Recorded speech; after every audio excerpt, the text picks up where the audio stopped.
Alright, so I was turned on to the Ohio Players from friends David French and Mark Holt.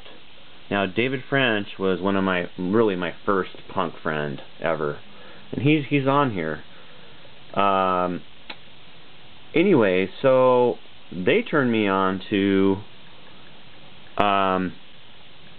some pretty rare Ohio Players stuff, and Soundgarden did a cover of Fopp, and I didn't really know anything about Ohio Players before I heard Fopp, so I really got interested because I really liked that song. So I heard some other stuff, like Dave and Mark played me some stuff off the album Fire. Now there's a song called What the Hell.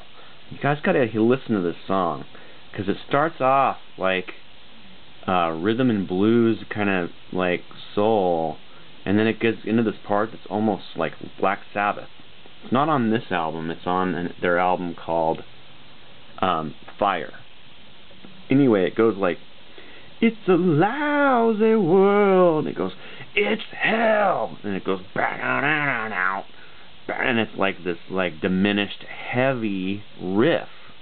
I always wanted to cover it in Machine, but we could never. I think we tried to pull it off, and it didn't ever really work. So we never made it a cover song. Anyway, so my ex-wife and myself went to see them play in '98, and I was like, oh, I should bring my Ohio Players record and have them sign it. So I did, and Heather got backstage and talked to Sugar for a little while, and then Sugar came out and sat with us for like an hour. Old friend Jason Levinson came and hung out, and Jason's mom, Teddy, we all hung out for a while, and just talked, and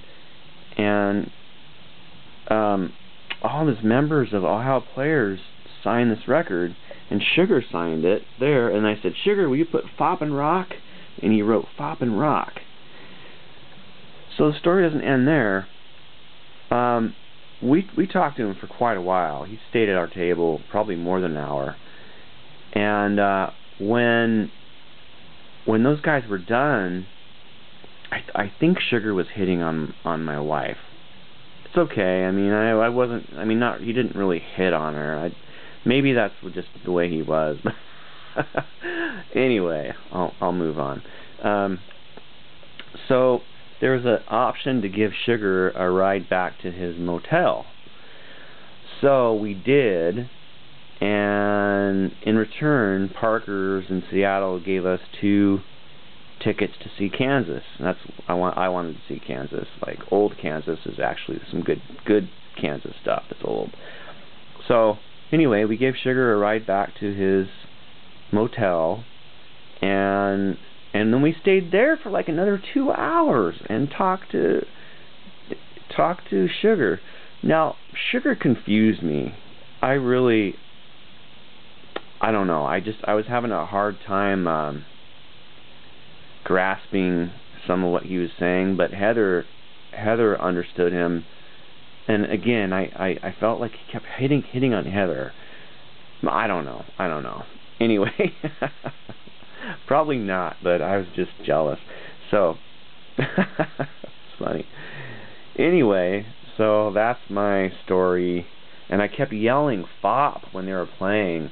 And I remember like talking to him and like, we got to relearn that one.